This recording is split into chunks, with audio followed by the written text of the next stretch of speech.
Are you trying to figure out if mold is an issue in your home? EC3 mold screening test plates are easy to use and give results in just 5 days. In this video, we're going to show you how to use the test plates as they were designed for air testing and tap testing. 6 plates come in a package, and our plates are unique in that they are specifically designed to only grow mold and yeast, and they're very sensitive. Plate testing is just one way of testing. There are many others, but it presents an easy DIY method that is a great place to start. Every home has mold, but not every home has a mold problem. Culture testing is the most accurate way to check if mold has reached unhealthy levels with allergy and disease implications. It will give you an idea of where the issue is based on where you test, unlike other common options, and it only takes minutes to test. But remember, plate testing is not a diagnostic tool. We have some options for that towards the end of this video. Before testing in a room, there are 4 things you want to do. Number 1, check the date on the plate. They do expire and should not be used past their expiration. Number 2, create air disturbance in the room you are testing. This could mean turning on a ceiling fan or just fluffing pillows. Number 3, test the humidity with a hygrometer. Note the results on the test plate or a piece of paper.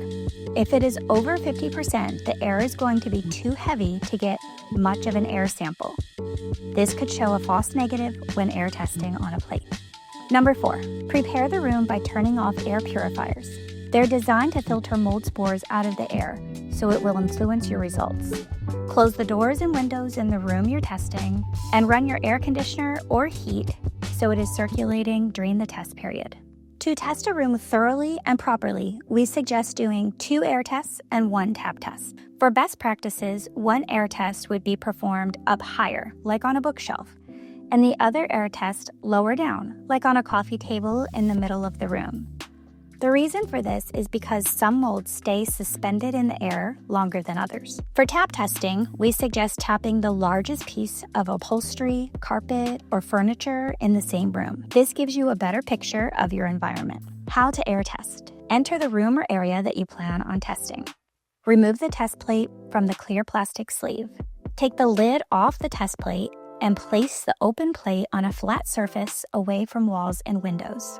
Place the lid open side down next to the test plate. Set a timer for 1 hour and go about your activities as normal. After an hour, place the lid back on top of the test plate. Seal the plate closed with tape. Label the plate with the name of the room or space tested and the date. Wrap the sealed plate in aluminum foil and place the wrapped and labeled plate in a drawer or cabinet. How to tap test specific items.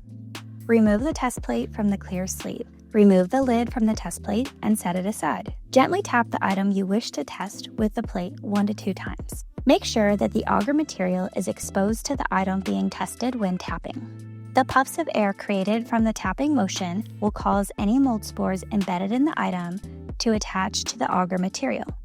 Place the lid back on the test plate. Seal the plate closed with tape. Label the plate with the name of the object tested and the date. Wrap the sealed plate in aluminum foil and place the wrapped and labeled plate in a drawer or cabinet. Get your results. When 5 days have elapsed since the date of testing, remove the aluminum foil to reveal results. Do not unseal the tape or open the test plate. Use the key included with the test kit to determine your results. If further diagnostic testing is needed, there are 2 options. You can send in your plate or plates that grow out colonies for analysis, or, for more comprehensive testing, consider the Environmental Mold and Mycotoxin Assessment, aka EMA combo, which looks for the presence of 15 of the most toxigenic molds and 16 of the most poisonous mycotoxins. Once you're done counting the colonies and take a quick picture for your records, if you'd like, either follow the instructions to send the plate to the lab for analysis, or dispose of the used test plates in your garbage can outside.